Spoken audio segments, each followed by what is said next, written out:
Boa tarde a todos e todas. Bem-vindos todos e todas à mesa, à última mesa do dia, uso medicinal de substâncias proscritas. Essa mesa será composta pela Cidinha Carvalho, que é uma ativista da cannabis medicinal e mãe de uma paciente, Clário, que faz uso da maconha medicinal. O Dr. Dartil Xavier, psiquiatra, professor da Unifesp e coordenador do Programa de Orientação e Atendimento a Dependentes, o PROAD, da Psiquiatria da Unifesp.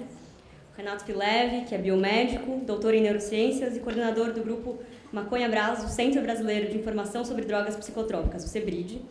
E do meu lado, o deputado distrital Rodrigo Delmasso, autor da lei que autorizou a distribuição de CBD na rede pública do Distrito Federal. A gente tem uma série de apresentações, acho que a Cidinha podia começar, ela trouxe um vídeo pra gente. Fica à vontade, Cidinha.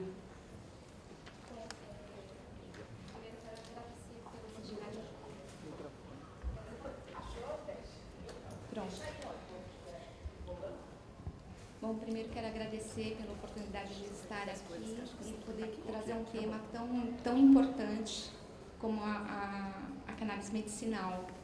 Eu estou aqui como mãe e agradeço a todos pelo convite e a todos os envolvidos. Bom, eu vou falar um pouco de mim para quem não conhece e depois vou apresentar um vídeo para vocês terem uma ideia do nosso cenário atual. Bom, minha filha chama-se Clarian, ela tem síndrome de Dravet. Ela começou a convulsionar com 5 meses e meio, epilepsias severas. Minha filha teve várias paradas respiratórias, convulsionando. A síndrome de Dravet é uma epilepsia que a maioria das crianças com essa síndrome não chegam na adolescência, porque numa crise que a característica dela não pela quantidade de crises, mas sim pela intensidade dela, e uma crise intensa pode levar à morte, pode ser fatal. E a Clara, eu já passei por essa, eu e meu marido já passamos por esse momento por várias vezes. Enfim, a Clária, a nossa vida era só internações. A Clária não teve uma infância, porque a epilepsia roubou essa infância dela. Teve 11 pneumonias, paradas respiratórias, 2 atelectasias, quando o pulmão gruda como uma bexiga, enfim. E eu sempre buscando algo que aliviasse, que desse um alívio para minha filha, porque a gente sempre vivia assim no risco da morte. E se ela convulsionasse por 4 minutos, a gente já tinha que correr para o hospital. E ela convulsionava por mais de 1 hora. Eram crises intensas, que seria o mal epilético. Enfim, procurando várias alternativas. Em 2013, eu achei o caso da Charlotte Figi na internet, que Charlotte tem a mesma síndrome de Dravet, a mesma síndrome da Clarian, e mostrou o antes e o depois da maconha. Eu fiquei impressionada. Logo mostrei para o meu marido, mandei tudo para a neuro dela, que acompanhava. A neuro achou sensacional. Ela falou, incrível, mas eu não posso prescrever, porque, primeiro, que não está na lei e não existe literatura na medicina. Aí eu, doutora, mas posso te mandar, continuar te mandando, são muitas evidências. Ela pode, me manda tudo. Isso em 2013. Quando foi em dezembro de 2013, ela falou, eu vou participar de um congresso sobre cannabis medicinal e crianças com Dravet sendo tratadas. Quando eu voltar, eu quero ver a Clária. Bom, isso já me deu uma alegria imensa por ela já ter acreditado e ido atrás. Na mesma semana, quando ela voltou, fomos no consultório e as palavras dela foram: eu fiquei de boca aberta de ver as crianças com Dravet sendo tratadas de cannabis medicinal. Elas estão muito bem. Falou, agora sim, eu vou levantar essa bandeira com você. Agora sim, eu vou atrás disso com você. É claro que eu chorei e comecei a abraçar ela, né?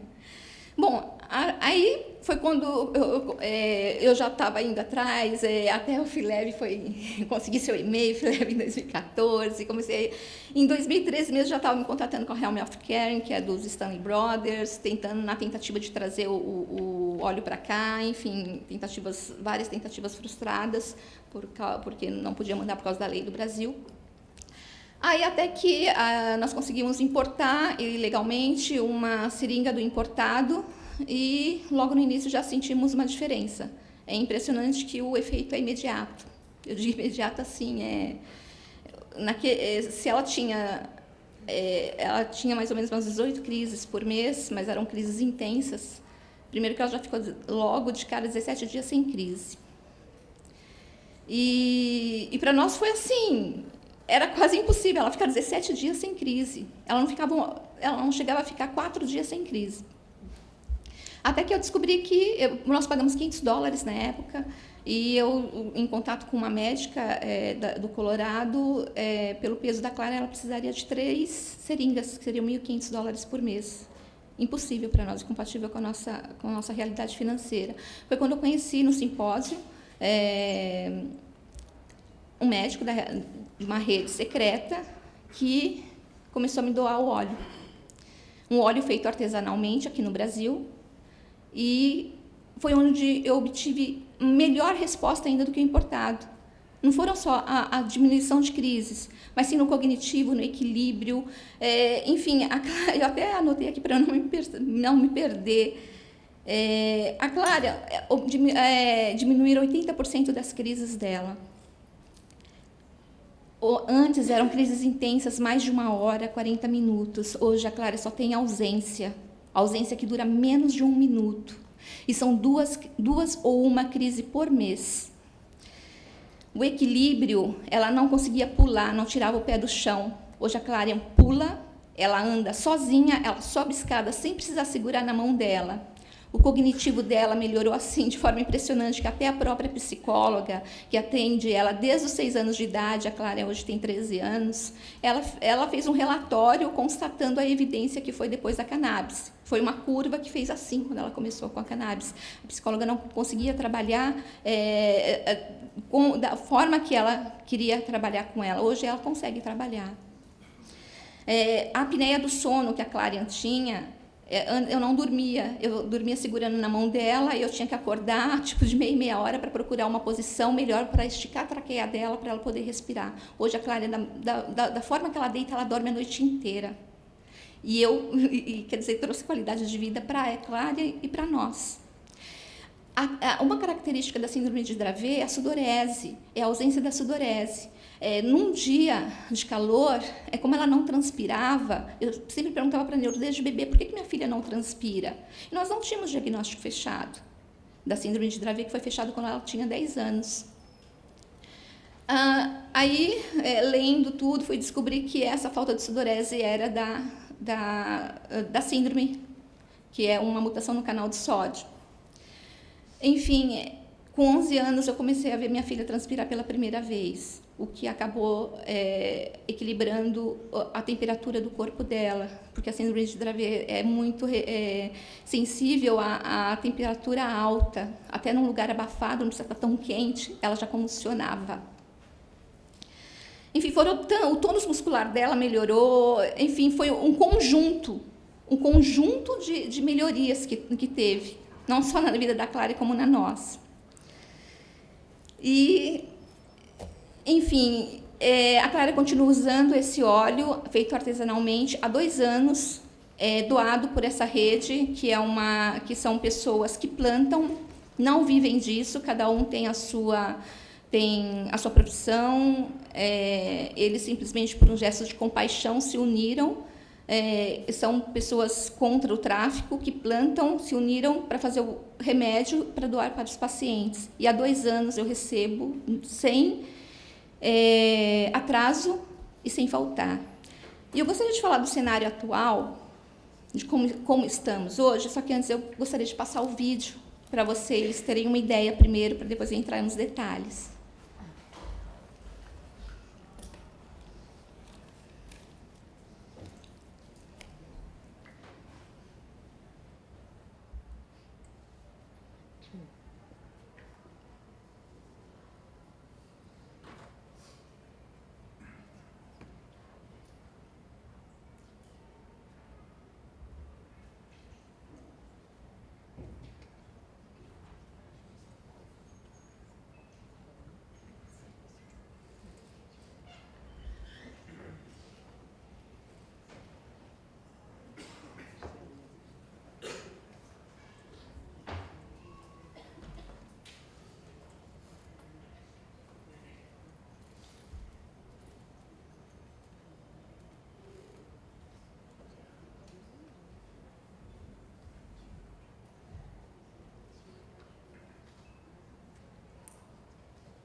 Estado levou quase um ano para comprar a primeira remessa. Terminou, eu estou dando para ele de doações. O Estado não se manifesta, não manifestou até hoje outra compra. Foi o único remédio que fez efeito. Foi muito bom. Não cessou as crises dele total, mas ele melhorou 80% em tudo.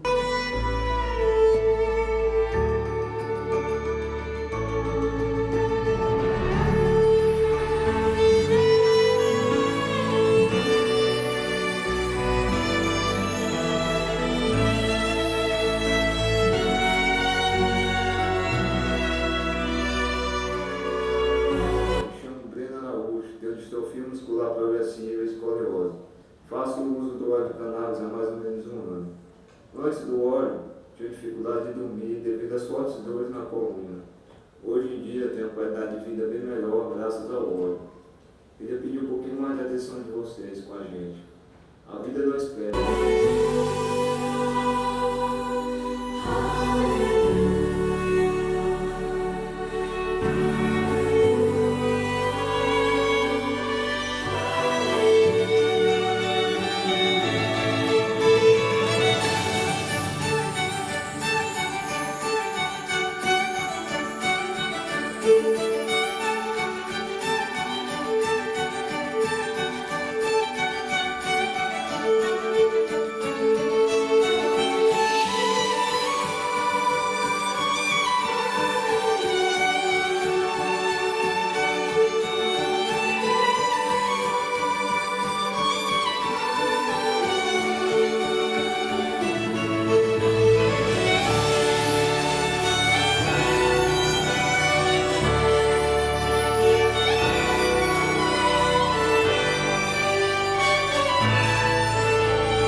Vocês não sabem como foi difícil para mim colocar minha filha convulsionando.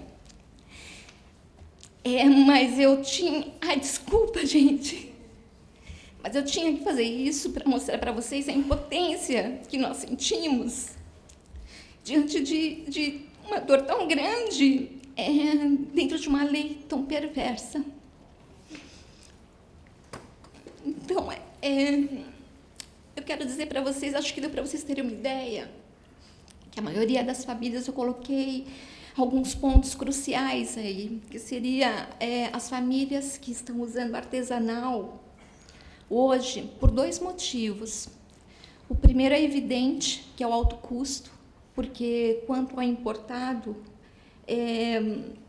mais de 90% das famílias não têm acesso, justamente pelo alto custo.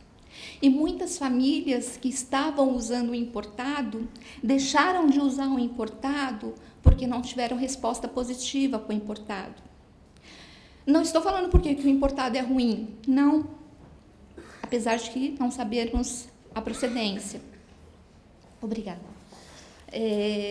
Mas porque o importado ele só tem uma opção, ele não possibilita, não permite que você teste várias substâncias que essa planta permite. A minha filha, por exemplo, ela usa o óleo de cannabis da cepa Harley-Davidson com THCA, uma combinação que deu um efeito maravilhoso para ela. Hoje, eu ouço da professora dela, das pessoas que convivem com ela, dos meus familiares que não moram comigo.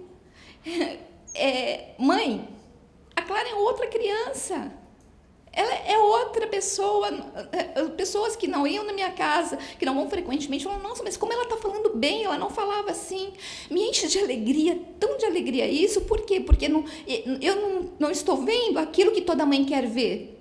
Porque toda mãe quer ver a melhora. Então, às vezes, eu tinha medo de falar, será que eu estou vendo isso porque eu quero enxergar? Mas não, e as pessoas me confirmavam isso, vizinhos, pessoas que não frequentavam a minha casa. tanto assim, parentes que não moram comigo. Então, é evidente a melhora dela, é evidente em tudo. Ela falava frases com palavras aleatórias, fora de contexto. Hoje ela conversa super bem, muita gente aqui já conversou com ela e viu. Assim, a percepção dela melhorou incrivelmente, o equilíbrio foi incrível. Ela não tirava o pé do chão, ela não conseguia correr porque ela tropeçava nas próprias pernas. Hoje ela pula, ela corre, ela sobe escada sozinha, sem precisar segurar. Antes tínhamos que segurar para ela subir escada. O tônus muscular dela, por causa da hipotonia, ela não tinha tônus muscular, hoje ela tem. Então, hoje, o cenário está bem assim. Eu tive a sorte de estar no lugar certo, na hora certa, com a pessoa certa. E hoje eu recebo há 2 anos o óleo doado. Mas a maioria das famílias não tem essa oportunidade. Então, o que eu digo, a maioria estão no artesanal por esses 2 motivos. Tanto é que eu coloquei uma mãe que está tendo resultado maravilhoso com o importado também, mas também o alto custo é um grande impedimento para ela, ela não sabe até quando ela vai conseguir manter. Tem famílias com liminar, assim como a mãe Maria Antônia, que conseguiu liminar rápido, mas o Estado demorou quase 1 ano para cumprir.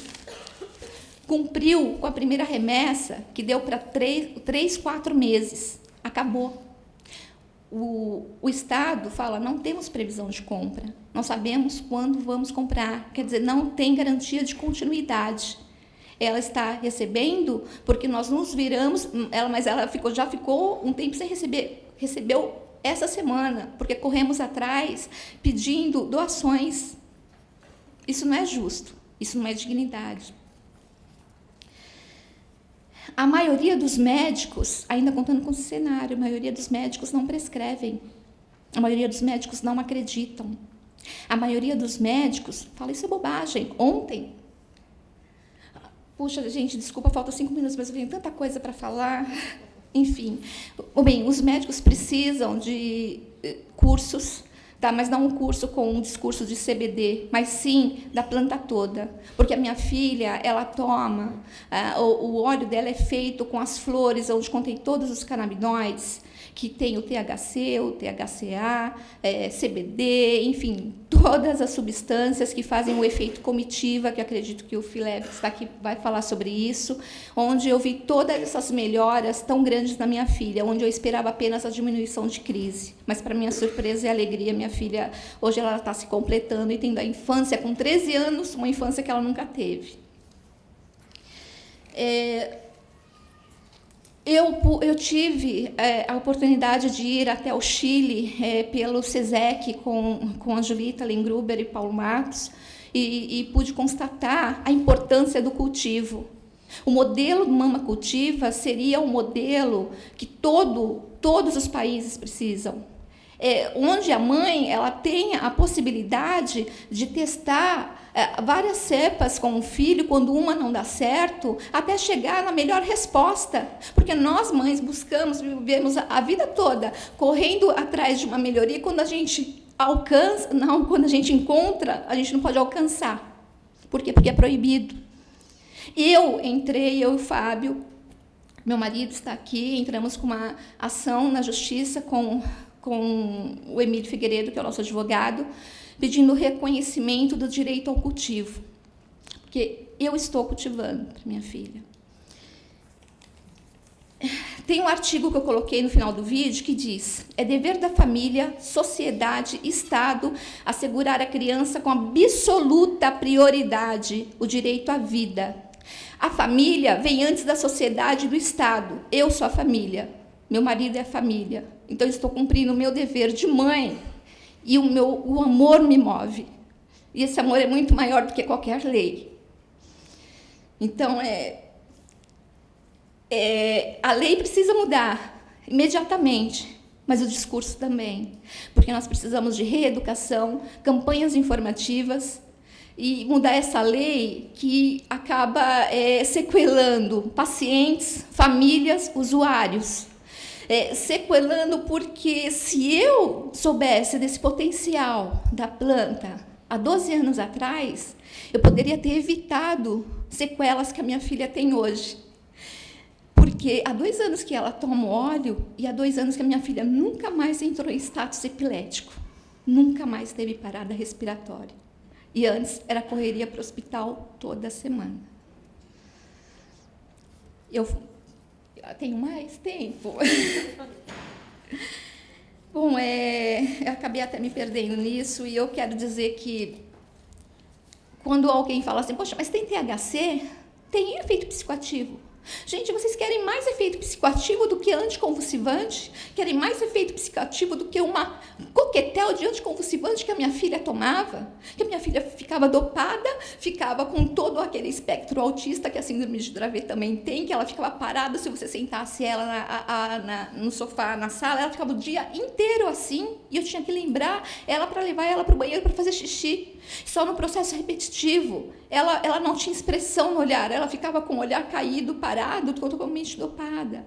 O THC, ele não é o mal, ele não é o monstro que todos falam, não é, necessita. E o que eu pude constatar no Chile, conversando com várias mães, eu estou me acalmando agora, olha só, no final, conversando com várias mães, é que a maior resposta positiva, por incrível que pareça, que elas têm no filho, é com maior teor de THC e não com CBD.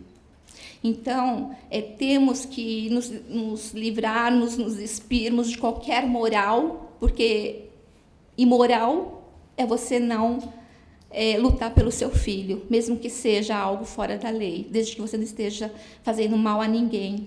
Então, não tem por que punir. O THCA é uma substância que não tem efeito psicoativo.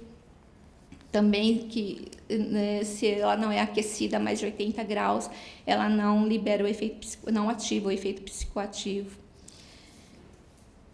Bom, e acho que é isso que eu tinha para falar. Acabei me perdendo na emoção, me desculpem, e obrigada.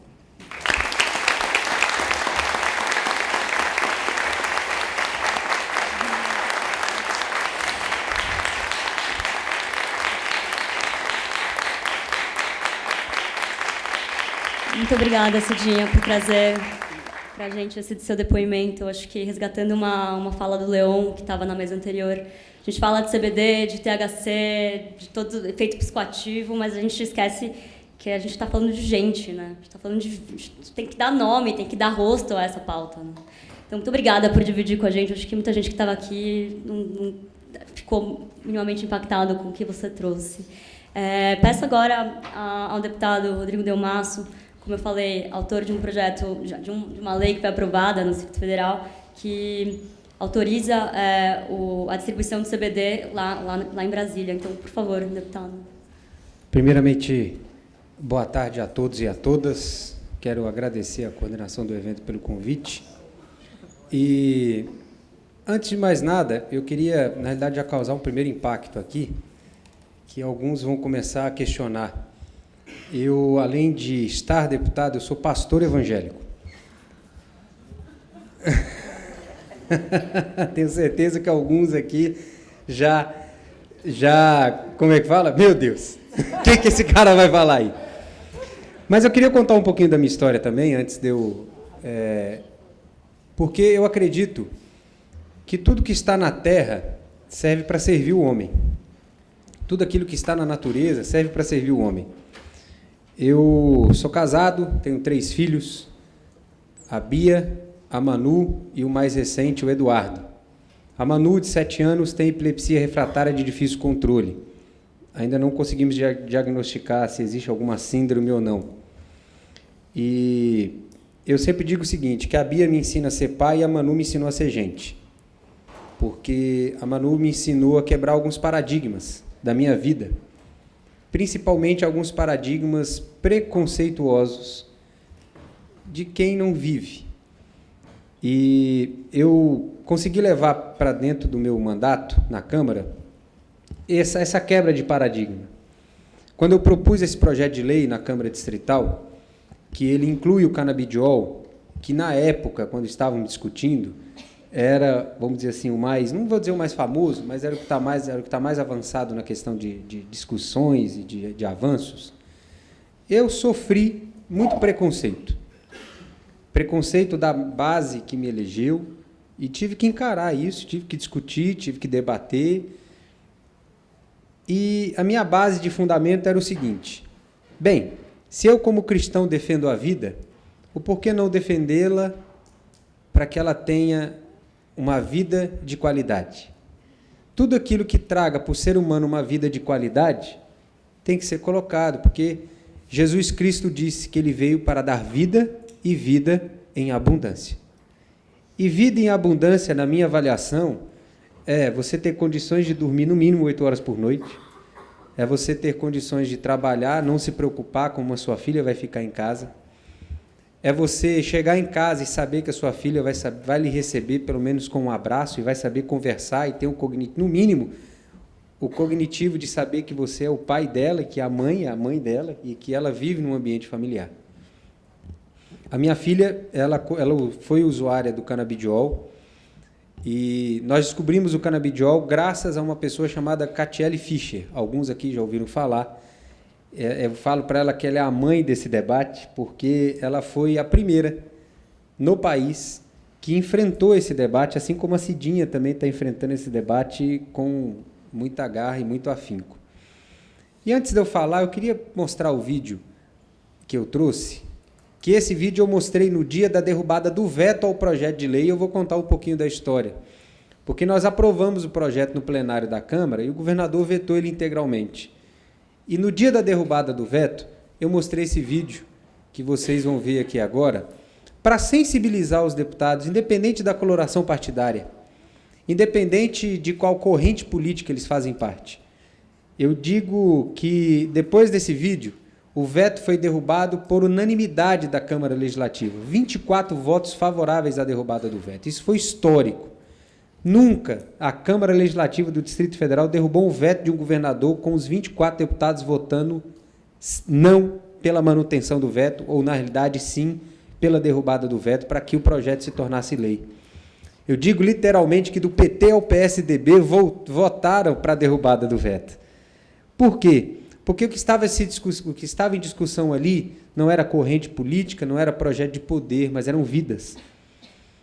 Quando o governador vetou esse projeto, eu estava na Argentina fazendo uma visita a um laboratório que trabalha com a cannabis na Argentina. E ele me ligou dizendo que ia vetar integralmente. Eu avisei as famílias se mobilizaram, foram à Câmara, e a Câmara Legislativa ia derrubar o veto, o governador pediu para não derrubar, que queria receber as famílias.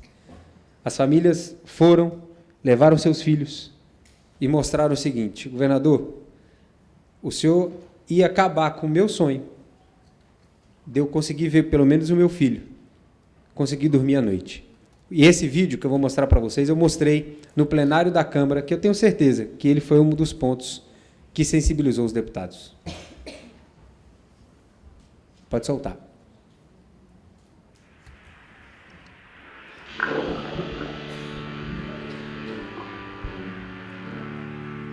Quando a gente ficou sabendo do CBD que nós decidimos importar, nós tínhamos a consciência que era um produto derivado da cannabis sativa e, por esse motivo, ilegal no país. Mas o desespero de você ver a sua filha convulsionando todos os dias, a todos os momentos, é tão grande que nós resolvemos encarar e trazer da forma que fosse necessário, mesmo que fosse traficando. E foi o que a gente fez. A palavra é essa, é traficar.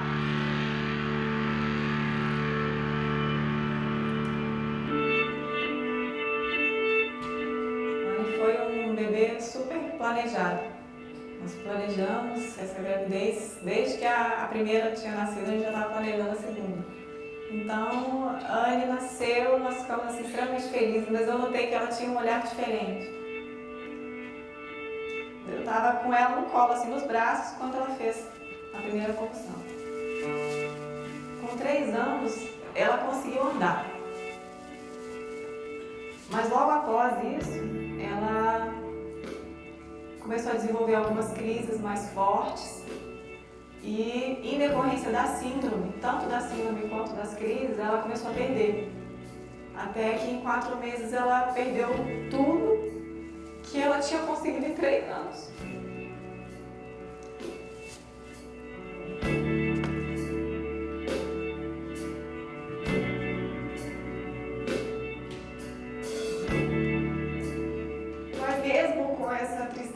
gente nunca perdeu a esperança de um dia ela ganhar novamente as suas habilidades. Né? E foi exatamente essa esperança que moveu a gente de revirar o mundo atrás de alguma coisa que pudesse ajudar. E o que nós conseguimos encontrar foi o CBD. O que ela perdeu em 4 meses, que ela ficou no zero, o canabidiol devolveu em 9 semanas. Em 2013, nós estávamos preocupados que a gente não conseguia passar para o médico o sentimento da quantidade de crises que ela estava tendo. Então aqui, por exemplo, um dos gráficos de outubro mostra realmente a quantidade de crises que ela estava tendo. Realmente a quantidade é muito agressiva. E em novembro, as crises realmente continuaram fortes, até que no dia 11/11 nós demos a primeira dose do canabidiol. Demorou ainda um tempo, né, fazer o efeito, mas a gente já percebia que começou a clarear um pouco o gráfico. No final de novembro, o comportamento de crise já tinha reduzido consideravelmente. De 60 para 19. Na sequência, em dezembro, a Ana ainda teve algumas infecções, ela ficou um pouquinho doente, mas mesmo assim havia um comportamento, uma redução do número de crises. Quando chegou em janeiro, realmente a diferença foi radical, né? Porque já na segunda semana de janeiro praticamente zerou as crises.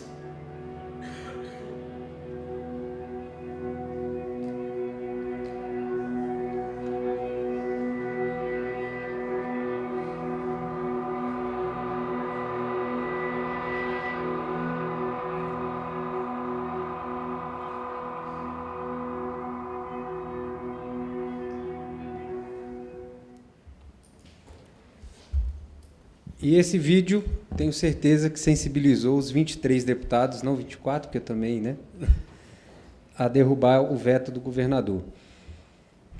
Como eu falei para vocês, a minha filha foi usuária de canabidiol, ela teve uma melhora, sim, significativa no seu desenvolvimento, principalmente cognitivo. Minha filha não conseguia me reconhecer, não conseguia falar a palavra pai. Quando ela começou a usar, a primeira palavra que ela falou, graças a Deus, foi pai. Né? A mãe dela fica com ciúme até hoje por isso, mas, enfim. E na realidade, o veto do governador tinha uma justificativa, duas. Primeiro, que esse projeto ia aumentar a despesa de compra de medicamentos no governo do Distrito Federal, certo? E segundo, que não tinha previsão, base jurídica para incluir um medicamento que não era regulado pela Anvisa na lista de medicamentos a serem distribuídos pelo SUS. Bem, eu, na reunião com o governador, e aqui eu estou explicitando, até porque eu sou da base do governo, mas, mesmo assim, sou crítico, né? Eu falei, governador, eu acho que as pessoas, a lei foi feita para ser adaptada, por isso que existe o parlamento. O parlamento serve para fazer adaptações da lei com base na sua atualidade. E vou aqui parafrasear uma frase do ministro Dias Toffoli, que diz o seguinte, que o Poder Executivo serve para fazer o presente, o Judiciário julga o passado, e o Legislativo deve olhar para o futuro. Então, tudo aquilo que o Legislativo faz é para o futuro. Nós não podemos pautar a ação do Legislativo com base no presente nem no passado. Isso aí o Poder Executivo e o Poder Judiciário cuidam. E eu disse ao governador, essa lei se pauta no futuro. Brasília pode ser a precursora no país de uma luta que representa uma luta de pais e mães que querem ver esses medicamentos, que o canabidiol, na realidade, nos Estados Unidos não é nem medicamento, é suplemento alimentar, mas querem ver esse tipo de substâncias acessíveis. A Cidinha falou aqui, nós mostramos no vídeo, uma seringa dessa importada chega a R$ 1.200. Em Brasília, 40% das pessoas que precisam do canabidiol são pessoas de baixa renda. Nós incluímos isso para que seja distribuído gratuitamente no SUS e ainda enfrentamos dificuldade. Ainda os pais e as mães, mesmo com uma lei aprovada, uma lei vigente, precisam ir à justiça para que a justiça dê a liminar. Mas isso gerou uma discussão dentro da Secretaria de Saúde. A Secretaria de Saúde do DF está estabelecendo um protocolo de atendimento à pessoa com epilepsia que agora vai regulamentar o fluxo de compra do canabidiol. E aí nós vamos fazer agora a discussão do THC, lá dentro da Câmara, mas pelo menos o canabidiol vai ter um fluxo de compra para ser distribuído a essas famílias, porque vai se criar um centro de referência de atendimento à pessoa com epilepsia que vai registrar esse tipo de transação e vai registrar quais são as pessoas que são necessárias, que precisam disso. Bem, outro ponto que é importante nós levantarmos nessa discussão é que nós despertamos em outros estados iniciativas semelhantes. O governador do Piauí, o governador Wellington Dias, a filha dele tem epilepsia. A filha dele usa o canabidiol. E quando ele ficou sabendo que nós conseguimos aprovar uma lei no DF, ele pegou o nosso projeto e apresentou no estado do Piauí. E recebia informações que até o final do mês essa lei vai ser aprovada na Assembleia Legislativa do Estado e, sendo aprovada, ele vai sancionar essa lei. Recebi uma outra informação, que o estado de Tocantins também está fazendo a mesma coisa. O que isso significa? O que isso está dizendo? Está dizendo o seguinte: enquanto o Congresso Nacional fica na inércia, em outras discussões, fica discutindo se isso vai ou não aumentar o número de viciados, os parlamentos estaduais estão tendo coragem de debater esse tipo de situação e está dizendo o seguinte: existe condições e possibilidade de se regulamentar, sim. Depende de vontade política. Nós não podemos ficar no limbo, nós não podemos ficar nessa discussão, e aí eu falo aqui, como eu disse no início, que eu sou pastor evangélico, porque eu sofri preconceito dentro da minha base e fui defender, até mesmo com fundamentos bíblicos.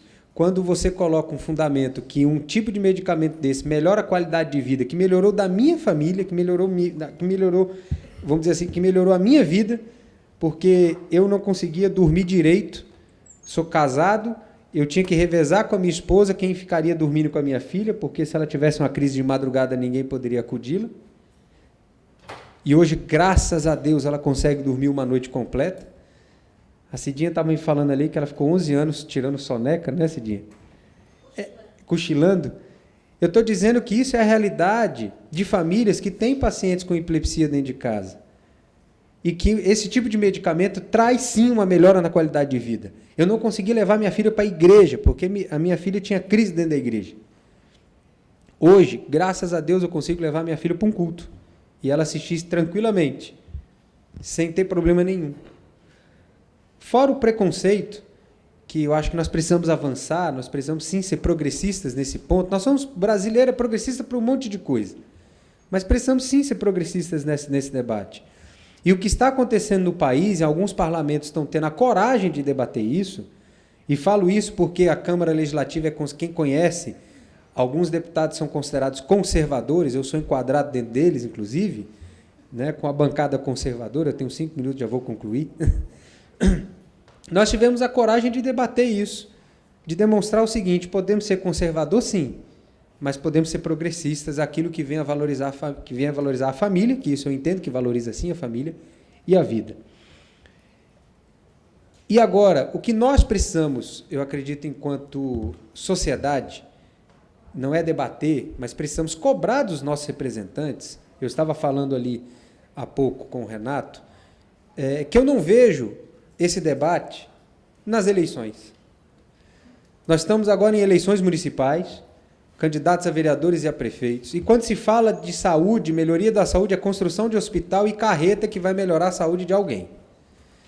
Mas não se coloca, de fato e de verdade, qual é o problema crucial, que é você dividir a saúde em atenção primária e atenção especializada.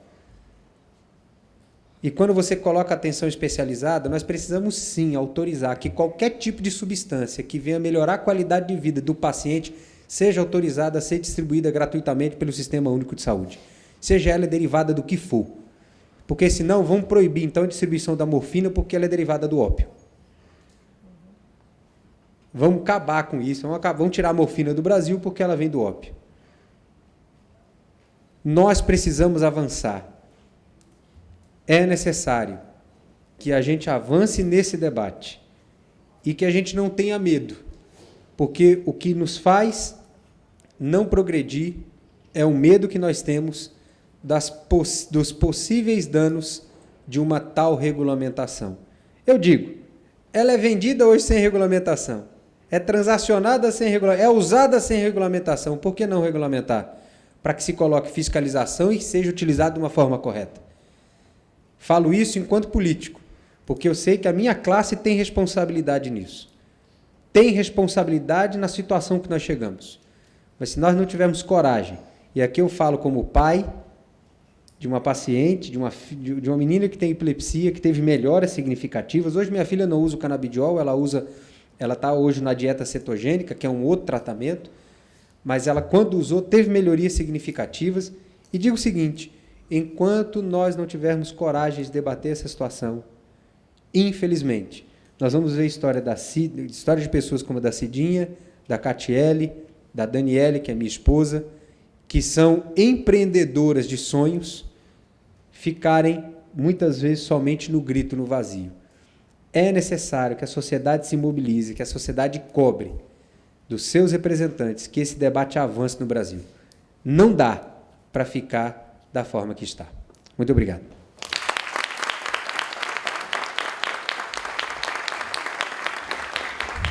Muito obrigada, deputado. O senhor nem usou o seu tempo completo.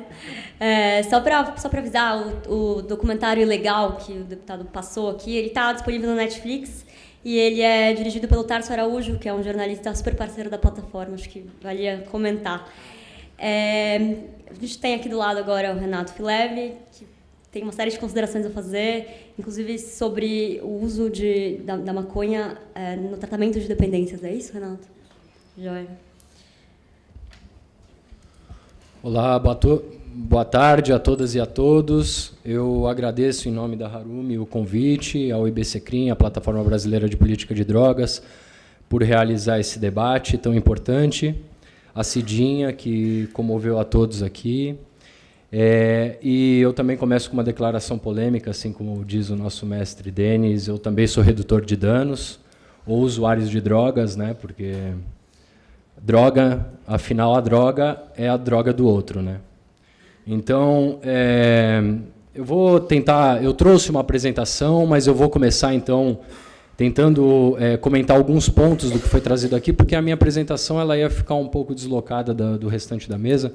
Então, eu vou iniciar comentando sobre algumas coisas que foram faladas aqui, e depois eu vou tentar passar brevemente, se eu ainda tiver tempo, sobre o assunto que eu também trouxe para falar para vocês, que está no PowerPoint, que eles estão colocando aí.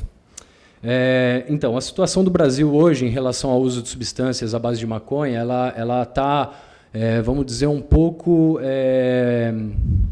desconfigurada, né? Porque, na prática, a Anvisa, a partir de março desse ano, de 2016, ela teve que autorizar, eu digo teve que autorizar porque foi mediante a uma decisão judicial, um juiz, ele obrigou a Anvisa a regulamentar a maconha e seus derivados para o uso medicinal, e a Anvisa ela entrou com o recurso, ela tentou recorrer dessa decisão, porque caso ela não regulamentasse, ela ia começar a pagar dias multa, alguma coisa assim, né? A União pagando para a União, uma coisa que eu não entendo como da área da saúde, né? Mas, enfim. Então, aí a Anvisa ela, teve uma ação civil pública, né, do Ministério Público Federal do Distrito Federal, muito bem fundamentada, uma decisão bastante ampla e progressista, né, que visava regulamentar o acesso ao THC e aos outros derivados da maconha, e a maconha por si, né, inclusive o plantio pessoal, para consumo pessoal, do uso medicinal da planta. E então o juiz, né, do próprio Distrito Federal, ele usou essa ação civil pública do Ministério Público para gerar uma decisão e obrigar a Anvisa a regulamentar, embora parcialmente, né, os derivados da maconha. O que a Anvisa foi obrigada a regulamentar? Tanto a importação quanto a prescrição, os médicos, autorizando os médicos a prescreverem a maconha e seus derivados, né? Só que o CFM, que é o Conselho Federal de Medicina, ele imprime nos seus pares uma restrição da prescrição desses derivados. Ela lançou uma resolução em que ela permite a prescrição apenas do CBD para um caso específico, que é a epilepsia resistente a outros tratamentos, e para pessoas, cidadãos de 0 a 18 anos, e ela só pode ser prescrita por neurologistas, neurocirurgiões e psiquiatras. Ou seja, né, uma pessoa com 19 anos com epilepsia, ela não pode se tratar a partir dessa regulamentação do Conselho Federal. Recentemente também, um parceiro notório dessa causa, né, que era o Conselho Regional de Medicina de São Paulo, o CREMESP, ele também voltou atrás, né, a partir de parcerias com médicos que não enxergam na maconha um potencial terapêutico, retirou-se da discussão e disse que a maconha ela não tem finalidades médicas evidentes. Bom, o uso medicinal da maconha ele tem aproximadamente 5.000 anos, né, o primeiro registro de uso medicinal da maconha. Os citas, os assírios, os chineses, todos eles já usavam maconha, os hindus, né, tem nos Vedas, tem no herbário chinês, que é descrito pelo imperador, o potencial medicinal da maconha e de seus derivados, né, inclusive extratos de maconha para diversas finalidades. E a ciência ela não fica para trás, né? Os papers e artigos científicos que relatam os usos da maconha, eles são desde o início da ciência moderna, né? Cartesiana, vamos dizer assim. E para a ciência, a gente não consegue, se for analisar bioquimicamente ou botanicamente, né, a diferença, a distinção entre o THC e o CBD, essa distinção não existe, não faz sentido, né, para a ciência. São duas moléculas, 2 fitocannabinoides que interagem com o nosso organismo, que provocam efeitos, né? O CBD ele é ansiolítico, anticonvulsivante, ele pode ser antipsicótico também, né? O THC, de certa forma, existem uma série de doenças que o THC ele pode servir como medicamento, como esclerose múltipla, neurodegenerativas como Huntington, Parkinson, Alzheimer, náusea e vômitos em decorrência de quimioterapia para o câncer e da AIDS, doença de Crohn e síndrome do intestino irritável, dores neuropáticas e miopáticas, glaucoma, epilepsia, doenças metabólicas, diabetes. Então, peraí, por que o THC não pode, né, se o CBD pode? Inclusive, no Brasil, o dronabinol, que é o THC sintético, ele é permitido desde o ano 2000. Então, se permite um THC sintético que é sintetizado idêntico à molécula natural, só que por uma indústria farmacêutica, esse pode há 16 anos. E, por conta do THC natural, se proíbe o CBD, que não é psicoativo. Então, essa lei aí, ela não faz sentido algum, né, em termos bioquímicos e farmacológicos. Não estão usando o conhecimento científico atrelado ao assunto para ditar as regras dessa regulamentação, né? Embora a prática da Anvisa pareça ser super progressista, né, de fato, legalizar a prescrição do uso medicinal da maconha no Brasil desde março de 2016, ela é um engodo, né, porque a Cidinha mostrou bem o quão difícil o quão inacessível o quão caro importar medicamentos derivados de maconha, né? A Anvisa ela devia estar preocupada em regulamentar a produção e o cultivo interno, nacional. É isso que faria com que o SUS pudesse ofertar a maconha a quem precisa, né, medicinalmente, sem que haja um desajuste, um desbalanço nos cofres públicos, né? Outra questão, né, que foi comentada aqui sobre o acesso, né? Então a gente, poxa, será que a gente está preparado, né, para ter uma plantação de maconha aqui no Brasil? Aí eu coloco a seguinte reflexão para vocês, né? A maconha hoje, atualmente, ela é encontrada em qualquer estratificação social, né? pobres, ricos, têm maconha, né? Em todos os confins do Brasil, qualquer cidade do Brasil, você encontra maconha. Dentro do presídio você encontra maconha. Policiais fumam maconha. Crianças fumam maconha. Na Cracolândia tem maconha. Aqui dentro tem maconha. Alguém tem no bolso maconha. Então, peraí. E eu posso afirmar isso. Tá? Então, assim...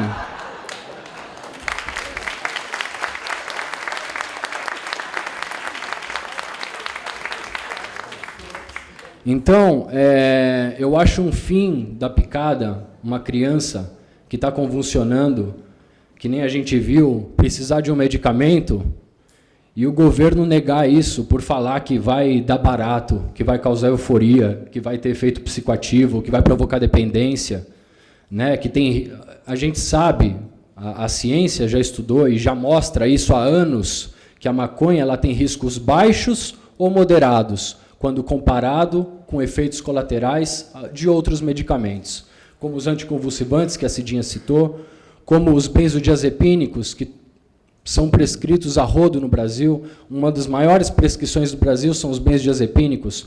8% dos usuários de benzodiazepínicos são dependentes de benzodiazepínicos. Quantos usuários de maconha se tornam dependentes de maconha? 9%. Tá? As anfetaminas, que também são prescritas, que tem lobby da indústria farmacêutica para serem prescritas, 11% das pessoas vêm desenvolver dependência.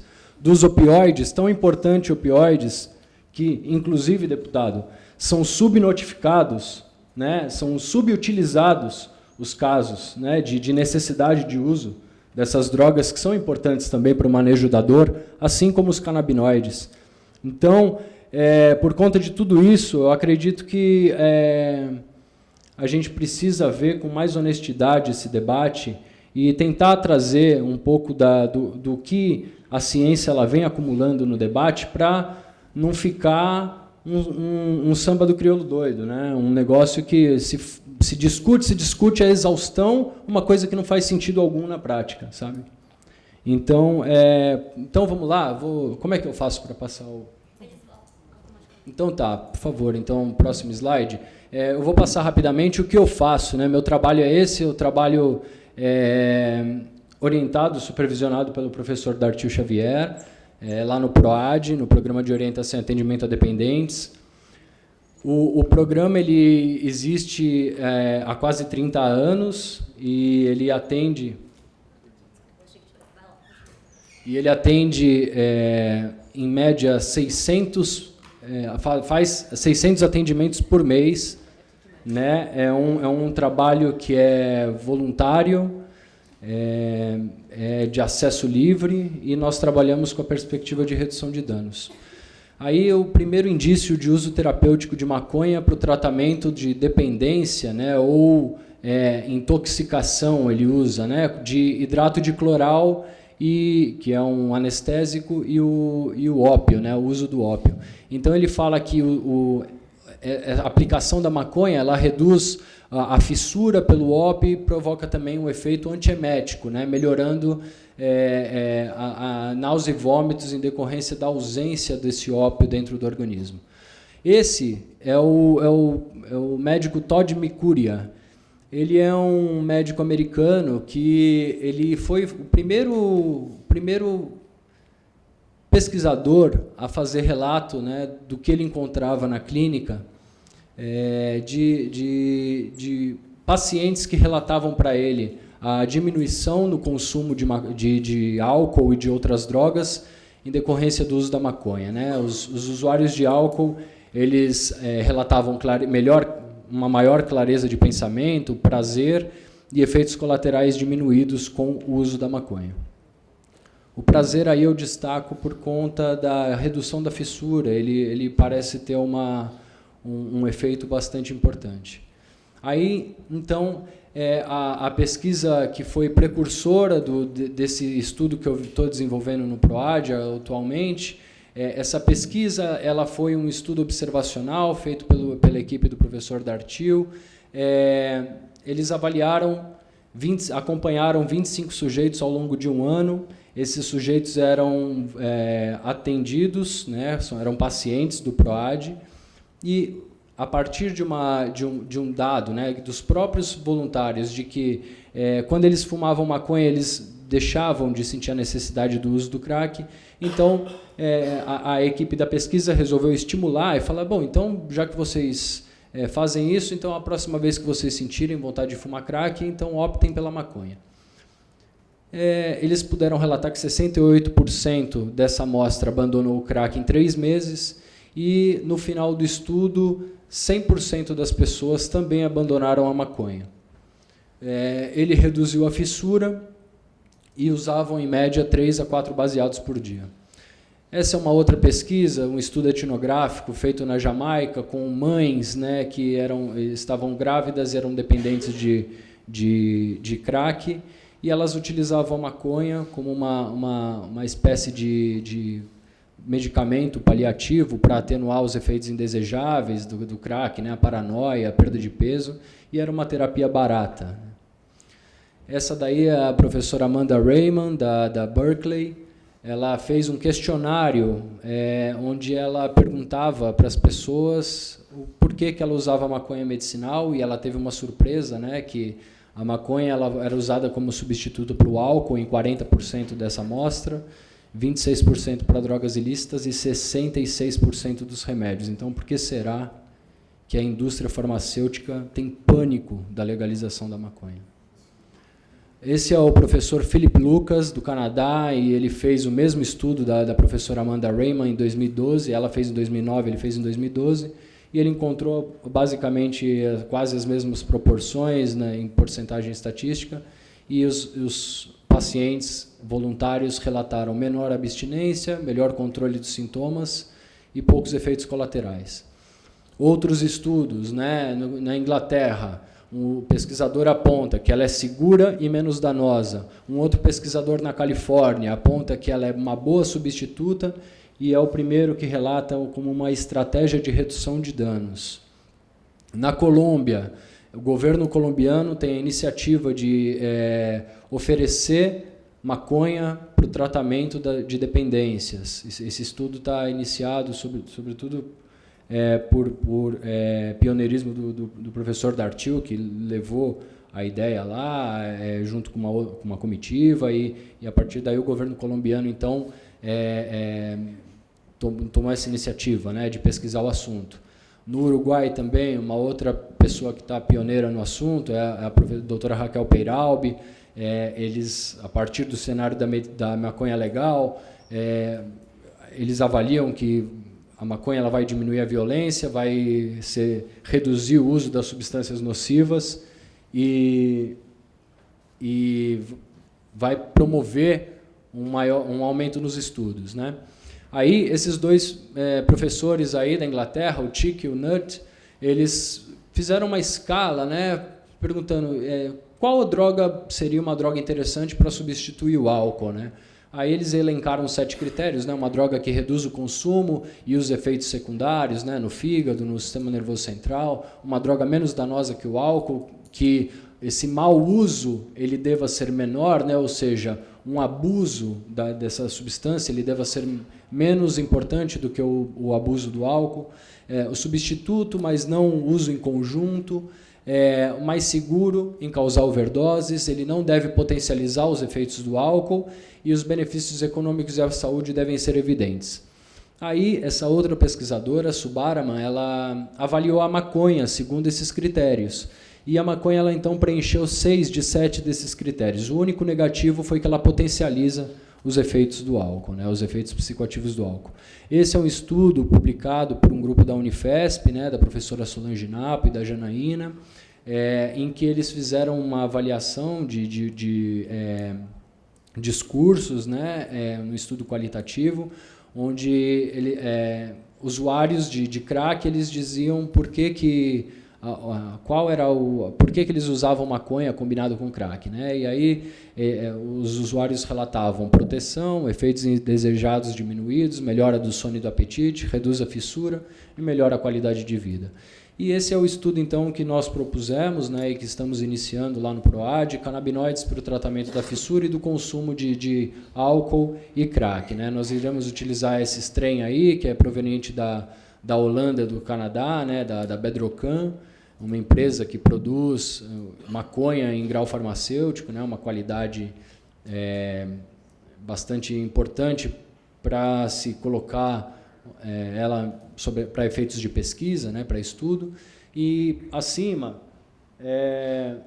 esse aqui é um gráfico do meu doutorado, onde eu avaliei o efeito dos canabinoides, né, do THC e do CBD, em um modelo animal de alcoolismo, né. Eu pude perceber que os animais tratados com THC e com THC mais CBD, ou seja, o THC ele pode reverter os efeitos do álcool, né.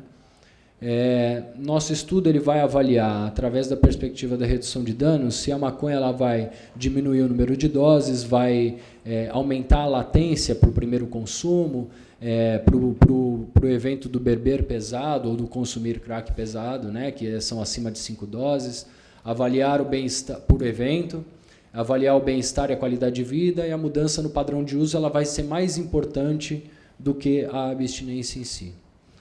Bom, e como aqui a gente está avaliando a lei de drogas, né, eu queria trazer essa figura, né? Hoje o Brasil ele privilegia o que está à esquerda, né?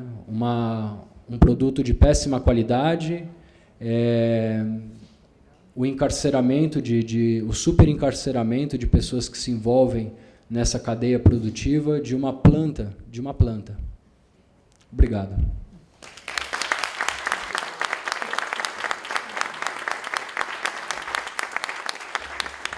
Obrigada, Renato. A gente está aqui falando muito sobre o uso da cannabis medicinal, mas a gente tem tido experiências com outras substâncias também que têm sido usadas para esse fim. Então, eu queria convidar o Dr. Dartil Xavier, da Unifesp, para falar sobre o uso de psicodélicos.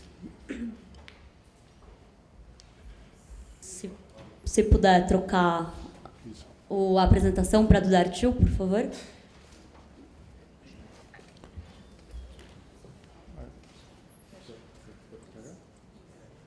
E aponta para onde? Bom, boa tarde a todos. Queria agradecer o convite de estar aqui com vocês e dividir um pouco a experiência nossa, divulgar um pouco o nosso trabalho e tentar conseguir mudanças impactantes em legislação a partir desse tipo de evidência que a gente consegue, né? Quando me convidaram, me pediram que eu não focalizasse especificamente em maconha, mas que eu tentasse ampliar para outras plantas.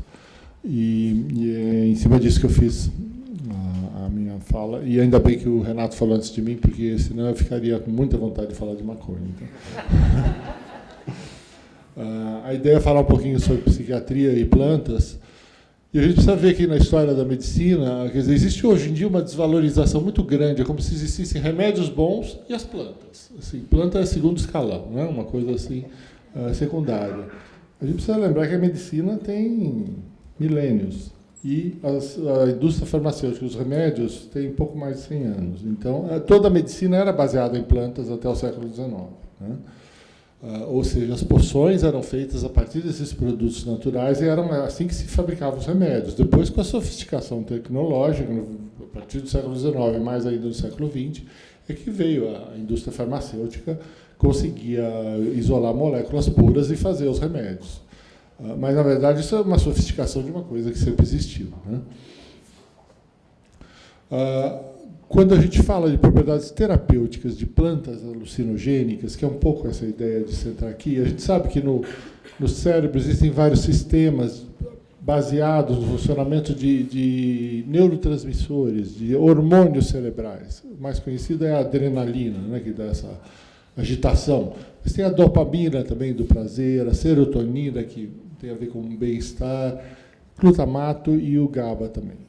Existem dois outros, que são o óxido nitroso, que às vezes que existe no organismo, e os endocannabinoides, que é a nossa cannabis, a nossa maconha endógena, né, que são substâncias muito importantes para o funcionamento do cérebro. Então, quando a gente faz, do ponto de vista científico, a gente fica estudando, investigando o potencial dessas substâncias, é a partir do conhecimento desses sistemas cerebrais. Bom, eu não vou entrar em detalhes mais de como isso agiria, mas isso é bastante estudado na ciência, né? gostaria de falar sobre algumas dessas plantas mais conhecidas, né? Por exemplo, existem, com relação ao peiote, né, que é utilizado é um alucinógeno a partir de um cacto da América Central e Sul da América do Norte, e esse peiote é utilizado há milênios por índios, e agora o seu uso é autorizado em território americano, em contexto ritual religioso, pela Igreja Nativa Americana. O mesmo aconteceu na América do Sul com a ayahuasca, onde a gente tem o status da ayahuasca aqui no Brasil de autorização do uso da ayahuasca em contexto ritual religioso. São duas, tanto o peiote quanto a ayahuasca, têm essa característica de serem plantas com propriedades alucinogênicas, ou seja, elas provocam alucinações. Existe toda uma discussão sobre se seriam verdadeiras alucinações, se o nome mais adequado seria esse, se seriam enteógenos, se elas promovem um estado alterado de consciência. Tudo isso é verdadeiro, mas do ponto de vista mais químico, rigorosamente falando, seriam alucinógenos. E tem diversos estudos transversais e etnográficos que sugerem que tanto o peiote quanto a ayahuasca, primeiro, não causam dependência. Não existe possibilidade de você ficar dependente de uma substância alucinogênica, ao contrário do que a maioria da população pensa. Como também não existe dependência de LSD, nem de cogumelo.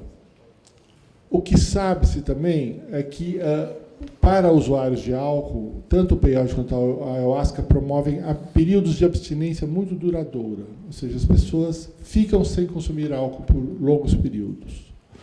E não há evidências de efeitos adversos cognitivos ou psicológicos em usuários, a não ser no momento que você está sob efeito da substância. Mas, passado o efeito, não existe, vamos dizer assim, um problema decorrente daquele uso. Então, a partir daí, dessa mudança de padrão de uso de álcool, se começou a estudar o potencial antidependência dessas substâncias, né? Esse é um estudo nosso, publicado em 2005, sobre a ayahuasca em adolescentes. A gente foi entrevistar um grupo de 80 adolescentes que consumiam ayahuasca desde a infância, para saber o que tinha acontecido com eles. Foi muito interessante esse estudo, porque era uma amostra única, no sentido de, olha, o que faz uma pessoa consumir ayahuasca desde a infância até a adolescência, o que acontece com o cérebro dela. Bom, a partir daí, quer dizer, a gente avaliou 40 adolescentes, eram 80, mas 40 que usavam ayahuasca em contexto ritual religioso, comparado com 40 que nunca tinham usado na vida, porque a gente precisa ter um padrão de comparação. A gente avaliou diversos fatores. Avaliação de depressão, ansiedade, uso de álcool, problemas de atenção, transtornos da imagem corporal. E o que a gente concluiu nesse estudo? Comparando esses adolescentes que usavam ayahuasca, eles tiveram pontuação menores em questionários que avaliavam a ansiedade. Eles eram menos ansiosos, eles tinham menos transtorno de imagem corporal, sobretudo nas mulheres. Entre os adolescentes homens, eles tinham menos problemas de atenção do que aqueles que não usavam ayahuasca, e eles usavam muito menos álcool do que os que não tomavam ayahuasca. A razão de explicar isso, por que esse efeito antidependência, né? A gente pode pensar que isso pode apenas refletir um efeito protetor decorrente da afiliação religiosa desses jovens. Porque a gente sabe que a afiliação religiosa é um fator protetor contra abuso de substâncias. Mas outros estudos sugerem que não é apenas esse fator protetor, e existiria a possibilidade de haver efeito protetor dos componentes da bebida em si, ou seja, as substâncias que existem dentro da ayahuasca, a semelhança do que existe no peiote, elas teriam um efeito anti-álcool. Embora eu estou mostrando mais os estudos que nós desenvolvemos aqui, mas tem estudos americanos também mostrando uma eficácia de tratamento de alcoolismo com LSD. Esse é um outro estudo do nosso grupo, que a gente pegou um grupo de voluntários sadios, e a gente foi estudar o que acontece no cérebro deles do ponto de vista elétrico, né, eletroencefalograma, durante um período em que eles estão sob efeitos de ayahuasca. Então, a gente fez medidas de registros de ondas elétricas cerebrais durante 6 horas. Foram 18 voluntários e a gente fez essa avaliação eletrofisiológica e avaliação de saúde. E, na verdade, quer dizer, esse é o link, porque esse estudo está disponível de acesso a todo mundo. A coisa mais importante é que, quando você estuda o padrão de funcionamento das ondas elétricas cerebrais, chamou muita atenção esse resultado nosso. É o mesmo padrão que se observa em indivíduos que estão em estado de meditação.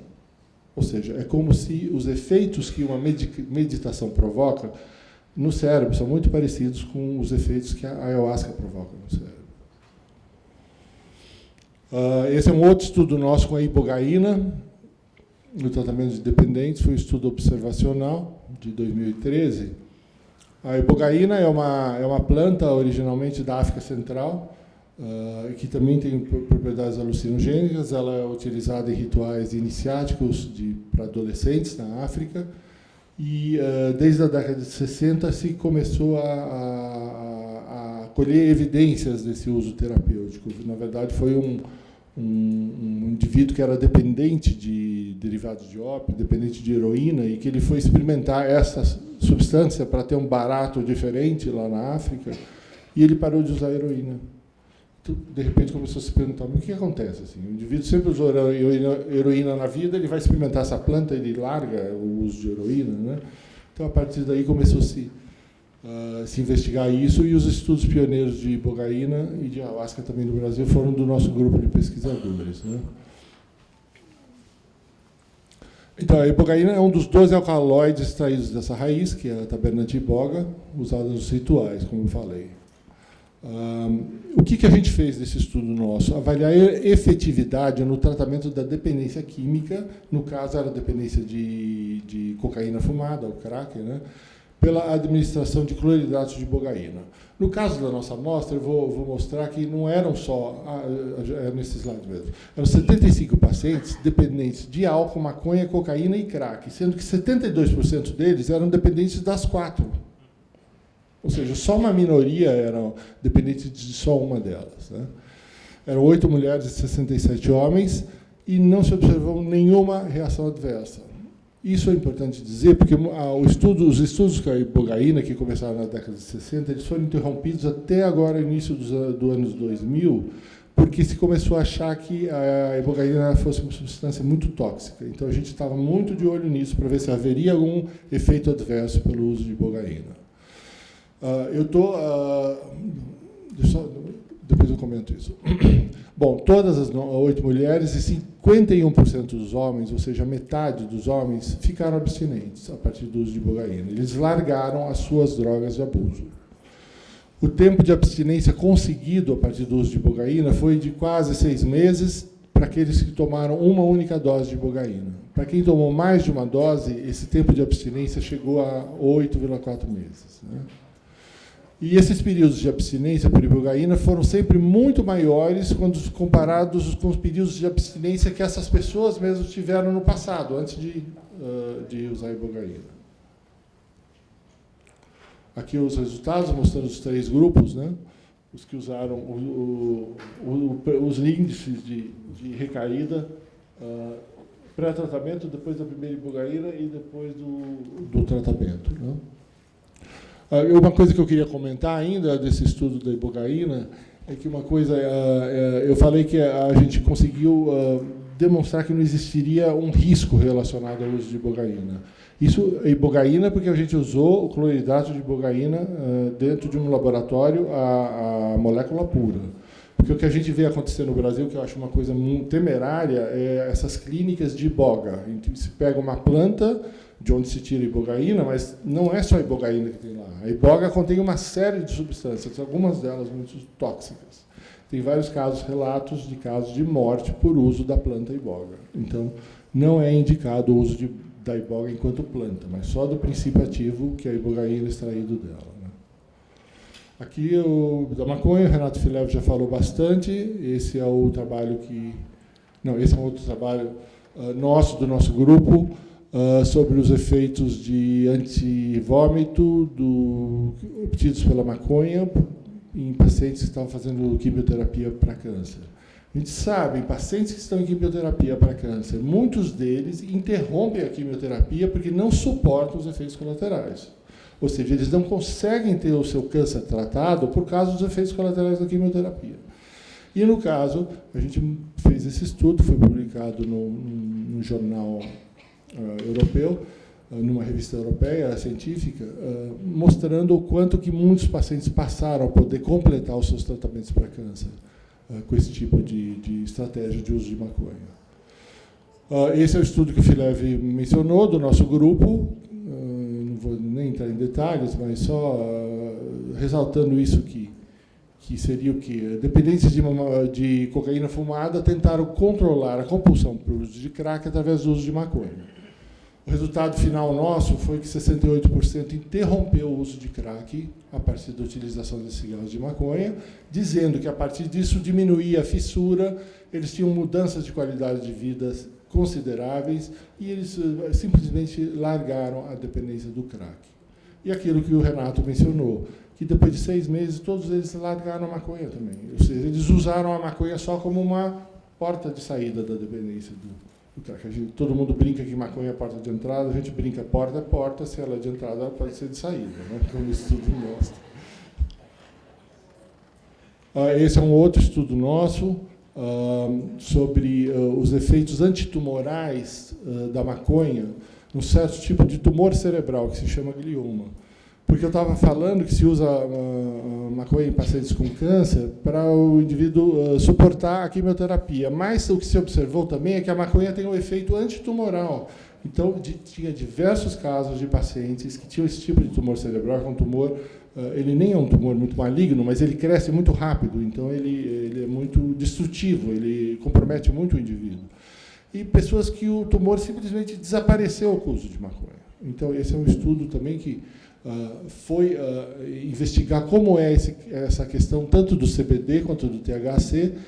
Uma das coisas que a gente descobriu é que eles têm mecanismos diferentes de induzir a morte dessas células tumorais, que o tratamento combinado dos dois aumenta a eficácia antitumoral, suportando aquela questão do efeito comitiva que foi levantado na primeira fala aqui hoje, e que tanto o CBD como o THC, associadamente, vai ter uma eficácia maior do que o uso isoladamente e melhora também a sua capacidade de tolerar o tratamento, quando você associa os dois, ao efeito comitiva.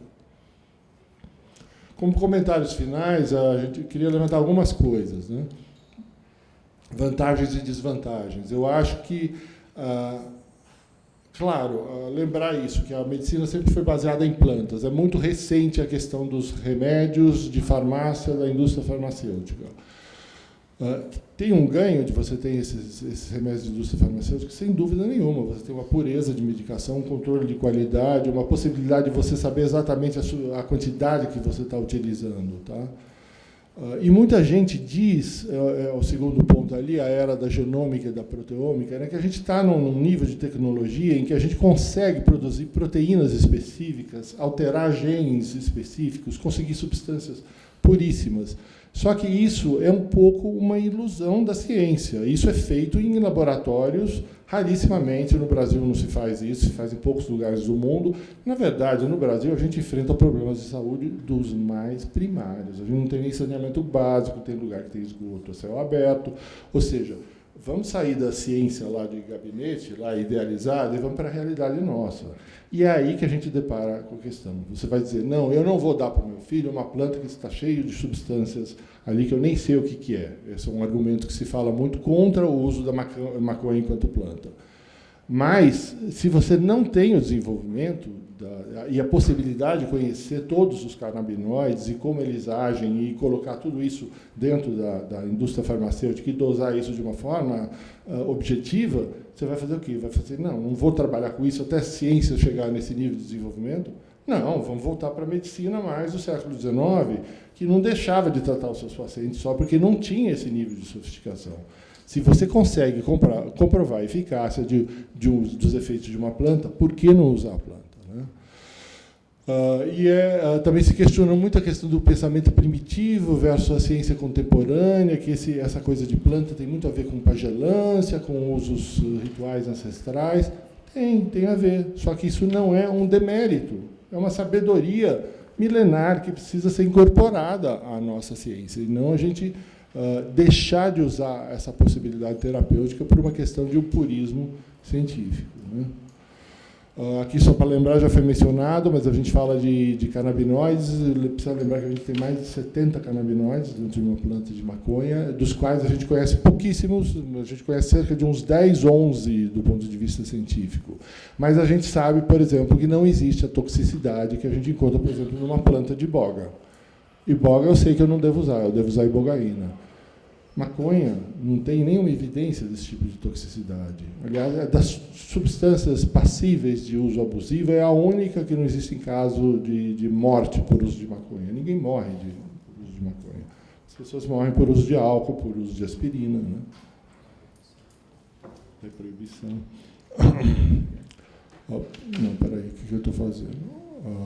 Bom, e antes de finalizar, eu queria lembrar que a guerra às drogas causou um enorme atraso no desenvolvimento científico nas últimas décadas, né?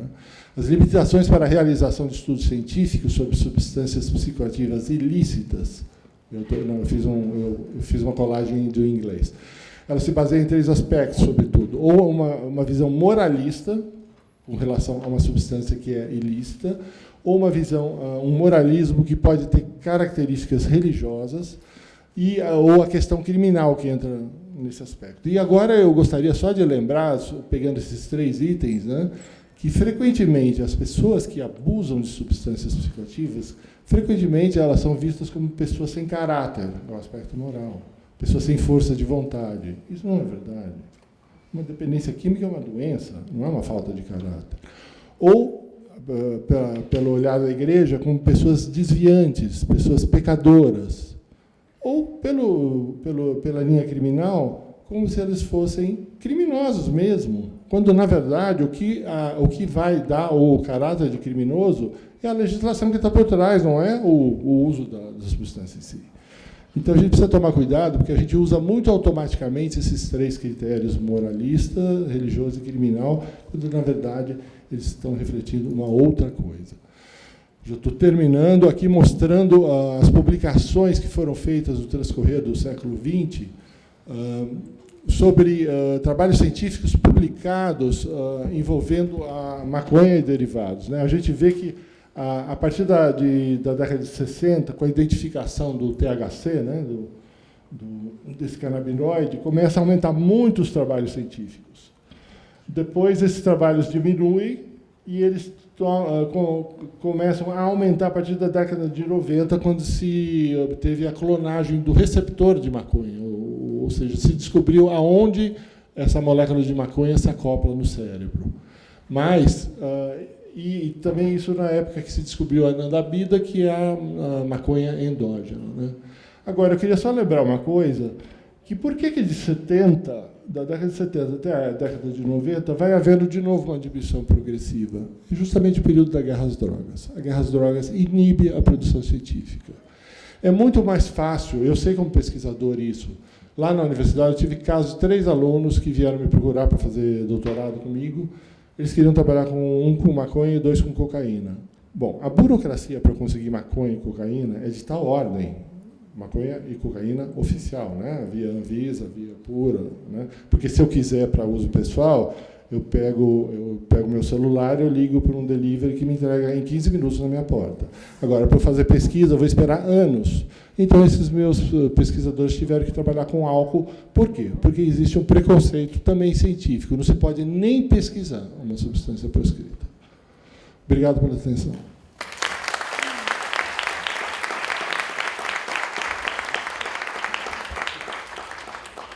Pessoal, muito obrigada, professor Dartil, muito obrigada, pessoal, Cidinha, Renato, deputado. Por uma questão de limitação da equipe de filmagem, a gente vai ter que encerrar a filmagem. A gente pode ter mais uns 10 minutinhos aí, 10, 15 minutinhos para perguntas. Então, se alguém quiser, fica à vontade.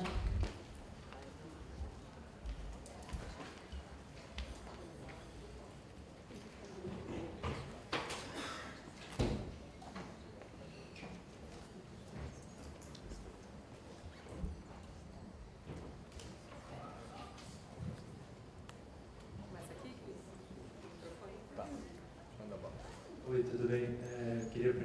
agradecer esse evento todo. Tá? Acho que eu tinha umas 30 perguntas para fazer, mas eu vou fazer duas que são bem simples. A primeira é em relação ao sistema endocannabinoide, para mim sempre ficou uma coisa meio mística. Assim. A pergunta é muito simples, fisicamente onde ele se encontra no corpo, assim, né? O sistema nervoso são os nervos, cérebro, medula, o sistema endocannabinoide é exatamente onde ele está, anatomicamente, como ele funciona. E a segunda seria mais para o Rodrigo, eu acho que qual seria a opinião dele sobre a legalização da maconha para uso recreativo. E se você acha que isso um dia vai acontecer.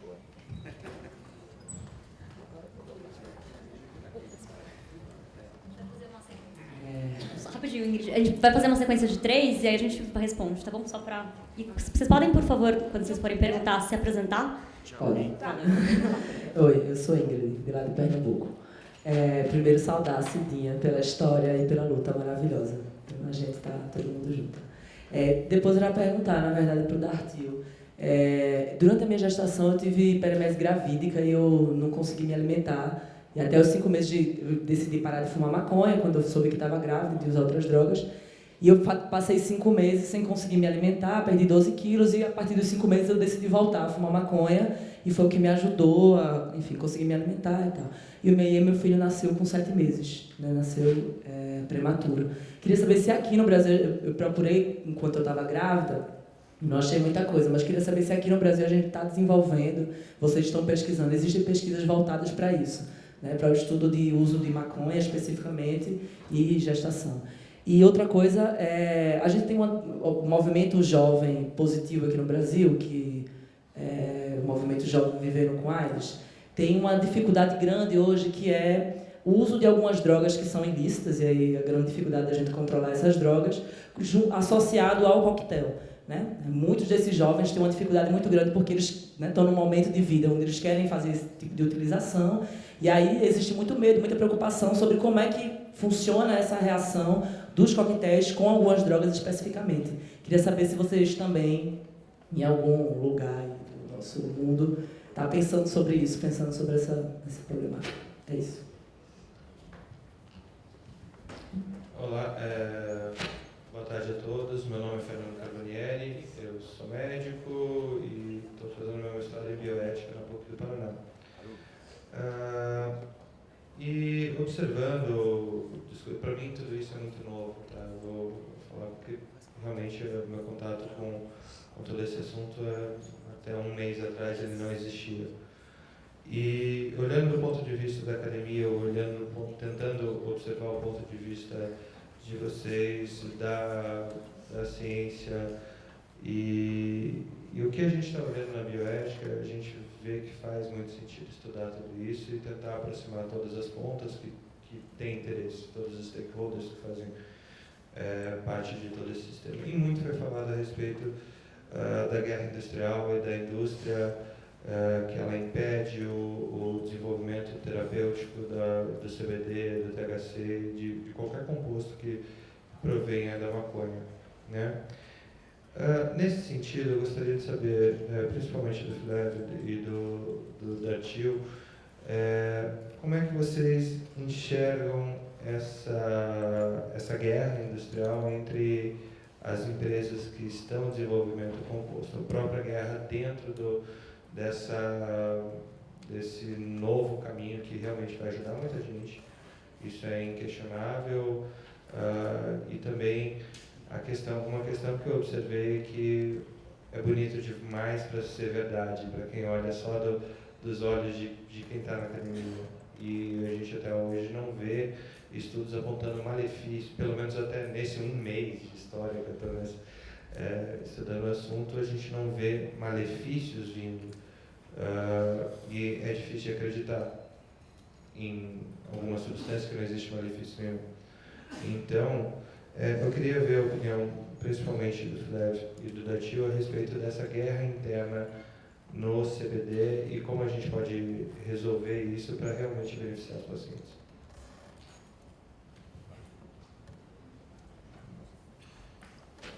Tem mais uma? Pode ser? Só pensando um pouco, quem está na clínica, de que a gente tem a grande maioria dos pacientes poliusuários, né?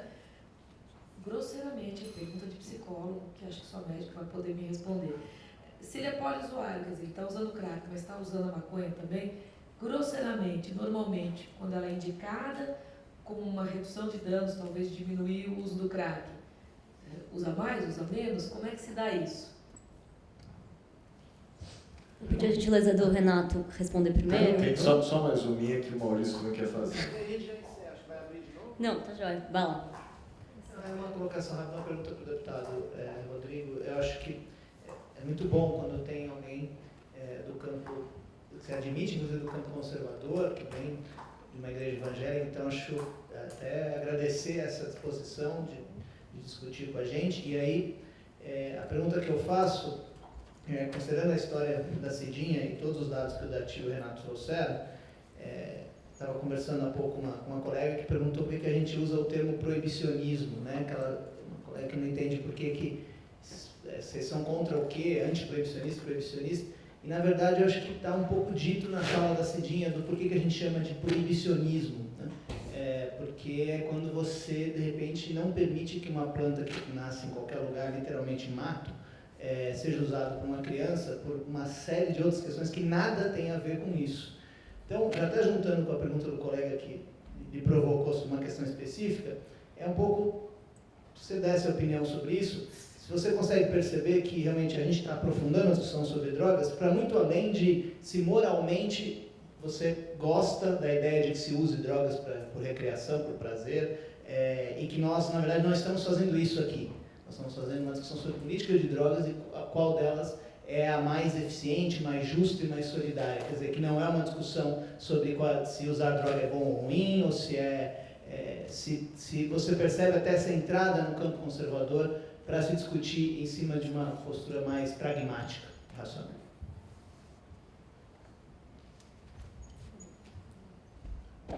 Gente, eu tenho que pegar um avião, então eu vou pedir para ser o primeiro a responder. Então, fisicamente, onde está o sistema canabinoide, né? O sistema canabinoide, ele ele tem um pesquisador, Vincenzo Di Marzio, que é um dos principais pesquisadores do sistema canabinoide, e ele chama de endocannabinoidome. Ele põe esse nome, né, porque ele é um sistema amplamente complexo. Existem uma série de vias metabólicas, tanto que produzem quanto degradam as moléculas que são a nossa maconha endógena, como o Dartil chamou, né, que são principalmente denominados pela anandamida e pelo 2-AG, 2-araquidonoilglicerol. Essas duas moléculas, elas atuam nos receptores canabinoides como se fossem o THC da planta. Na verdade, a planta, ela produz o THC imitando as nossas moléculas endógenas, né? É uma espécie de coevolução, né? A maconha, ela coevoluiu com o homem. Há 12 mil anos atrás, existem relatos arqueológicos do uso da maconha. Foi encontrada uma tumba com maconha presente nessa tumba, né? Então, os seres humanos já faziam uma seleção de plantas. O Ethan Russo, que é um pesquisador, ele aponta que a maconha foi um dos primeiros cultivares humanos, né? Então, isso mostra a importância da coevolução que o homem teve com a planta, né? O professor Siddhartha Ribeiro, ele da Federal do Rio Grande do Norte, ele fala que a maconha é o cachorro vegetal, né? A partir de uma espécie pôde-se construir diferentes cepas para diferentes finalidades. A Harletsu, por exemplo, que é a cepa que a Clarion faz o uso, ela tem uma quantidade quase ínfima de THC e uma quantidade importante, né, moderada de CBD. Isso não é natural, não é encontrado na natureza, né? A natureza, ela privilegia a produção do THC. Porque, acho que por conta da coevolução e o homem como um ser natural, isso daí trilhou junto, né? O homem conseguiu fazer variedades para produzir fibra, sementes que têm óleos, né, que são utilizados em alimento, ou então as resinas, né, para utilizar um medicamento. Então, tudo isso é possível em se fazer com a maconha. Aonde ela está? Ela está principalmente no nosso tecido cerebral.